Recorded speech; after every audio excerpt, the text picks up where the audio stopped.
In this video, we're going to take you step by step through the installation of shingles in a valley using the closed-cut method. Begin by installing full courses of shingles in one direction, making sure to overlap the valley center line by at least 12 inches.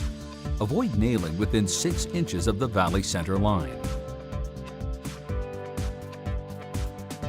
Next, run full courses of shingles from the opposite direction, again overlapping the valley center line. Strike a chalk line down the valley center line.